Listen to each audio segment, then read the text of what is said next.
नमस्कार। तेज हरियाणा पर एक अहम अपडेट के साथ शुरुआत करेंगे, जहां पर देश में पेट्रोल, डीजल और रसोई गैस के खत्म होने की तमाम खबरों के बीच में जहां पर अफवाहें चल रही हैं और कई जगह से ऐसी खबरें आ रही हैं कि तेल और डीजल, पेट्रोल और गैस है वो खत्म हो गई है। लेकिन खबरें ये निकल कर आती हैं कि लोगों की लंबी लंबी लाइनें पेट्रोल पंपों पर नजर आ रही है।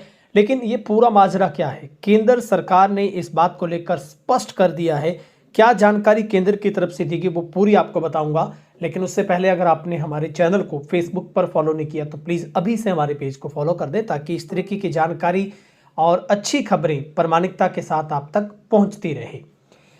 सबसे पहली शुरुआत यह है कि केंद्र ने कहा है कि तेल गैस से जुड़ी अफवाहों पर देश के नागरिक ध्यान न दें। घबराए नहीं, बल्कि पेट्रोल, डीजल और एलपीजी का देश में 60 दिन का स्टॉक मौजूद है।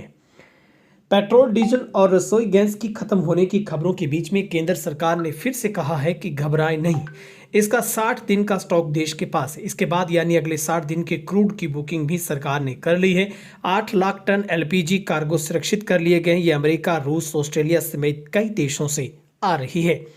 पेट्रोलियम मंत्री ने बताया है कि देश में 50,000 टन एलपीजी रोज बन रही है। उत्पादन 40% बढ़ाया गया है। खत्म होने की अफवाहें जानबूझकर फैलाई जा रही है। लेकिन एक और बड़ा नया नियम है, वो 1 अप्रैल से लागू हो जाएगा और ये 1 अप्रैल से देश के तमाम जितने भी पंप हैं उनके ऊपर E20 जो पेट्रोल है वो बेचना अनिवार्य कर दिया जाएगा। ये सरकार की तरफ से एक बड़ा फैसला लिया गया। लेकिन इसी बीच हरियाणा के सिरसा से खबर है कि जहां पर पेट्रोल, डीजल पर एलपीजी गैस के बाद अब प्रशासन ने सख्ती कर दी है। इसको लेकर खाद्य आपूर्ति उपभोक्ता मामले में अधिसूचना जारी की गई। विभाग के जारी आदेशों में लिखा गया कि पेट्रोल पंप ऑपरेटर अपना अपना आवश्यक स्टॉक रखेंगे। किसी तरह की कमी है तो प्रशासन के सहयोग से पूरा करेंगे। भ्रम की स्थिति बनी हुई है लोगों में। गाड़ी व बाइक की टंकी फुल करवाने की मानो होड़ मची है। इसी कारण कुछ पेट्रोल पंपों पर भीड़ देखने को मिली है। कईयों का स्टॉक कम हो चुका है, ऐसी खबरें सोशल मीडिया पर भी चल रही हैं।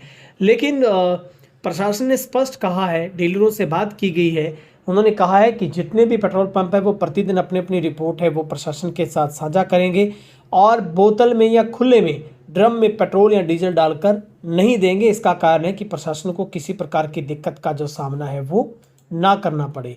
और बाकायदा इस बात को लेकर जो खाद्य जिला नागरिक आपूर्ति एवं उपभोक्ता मामले नियंत्रक की तरफ से जो लेटर है वो तमाम जितनी कंपनियां, चाहे बीपीसी, एचपीसी की बात करें, आईओसी की बात, नायरा की बात करें, जियो, तमाम लोगों को लिखा गया है कि आपातकाल स्थिति से निपटने के लिए पेट्रोल, डीजल का पर्याप्त स्टॉक है वो रखा जाए। और लिखा गया है कि स्टॉक रिजर्व रखेंगे ताकि प्रशासन को भी किसी प्रकार की दिक्कत ना हो। और जो तेल है वो पेट्रोल पंप मालिक हैं उसकी सूचना प्रशासन के साथ साझा करते रहें और इसमें किसी तरह की कोताही है वो ना बरती जाए। और इसी बीच 1 अप्रैल से बड़ा नियम क्या हो रहा है वो ये है कि देश में 1 अप्रैल 2026 से RON 95 के साथ 20% एथनॉल मिश्रित E20 पेट्रोल बेचा जाएगा। सरकार ने स्पष्ट कर दिया है कि विशेष परिस्थितियों में कुछ चुनिंदा क्षेत्रों के लिए और केवल सीमित अवधि के लिए इस नियम में छूट दी जा सकती है। और एथनॉल गन्ना, मक्का से तैयार होता है। ये पेट्रोल की तुलना में कम प्रदूषण करता है। देश में जून 2022 से 10% एथनॉल मिश्रण वाला तेल दिया जा रहा है। ताज़ा फैसले का उद्देश्य कच्चे तेल के आयात में कटौती करना और प्रदूषण को कम करना, फसलों से प्राप्त एथनॉल की मांग बढ़ाकर किसानों की आय को बढ़ाना है। साथ ही सेंट्रल कंज्यूमर प्रोटेक्शन अथॉरिटी ने होटल, रेस्तरां को कहा है कि वे फूड बिल में एलपीजी सरचार्ज या कोई अतिरिक्त शुल्क ना जोड़े। ऐसा शुल्क कंज्यूमर प्रोटेक्शन एक्ट के तहत गलत है। मेन्यू में जो कीमत दिख रही है वही आइटम की फाइनल कीमत है वो मानी जाए। तो ये सरकार का एक बड़ा फैसला है। और उन्होंने बताया कि सिस्टम, सरकार ने आगे जानकारी दी कि कुछ जगह ऑयल कंपनियों के कैश एंड कैरी सिस्टम के बाद फ्लू उठाने में दिक्कत की बात सामने आई है। इसके लिए सरकार ने पंप मालिकों को राहत दी कि उनके क्रेडिट लिमिट बढ़ाकर 3 कर दी गई है। और अब जो कि बड़ा बदलाव ये भी है कि 1 अप्रैल से देश के सभी पंपों पर E20 पेट्रोल बेचना भी अनिवार्य हो जाएगा। प्रधानमंत्री मोदी ने सभी राज्यों के मुख्यमंत्रियों से वीडियो कॉन्फ्रेंसिंग के जरिए शुक्रवार शाम को बात करने का फैसला किया। आज शाम को बात होगी। जिन राज्यों में चुनाव है वहां के मुख्यमंत्री आचार संहिता के चलते इसमें शामिल नहीं होंगे। बैठक का उद्देश्य संकट में टीम इंडिया बनकर काम करना है। तो इस मसले पर आपकी क्या राय है वो भी कमेंट करके ज़रूर बताइएगा। लेकिन फ़िलहाल आप अफवाहों पर ध्यान ना दें, किसी तरीके का पैनिक क्रिएट ना करें।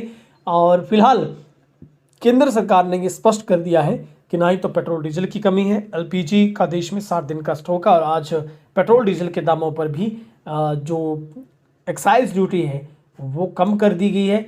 और निश्चित तौर पर इसका जो असर है वो आने वाले दिनों में राज्य सरकारों को देखना है कि अगर डीजल पर कटौती शून्य की गई है, पेट्रोल पर कम की गई है, तो उससे रेट भी कम होंगे या फिर उसका फ़ायदा किसको मिलने वाला है। बहुत बहुत शुक्रिया।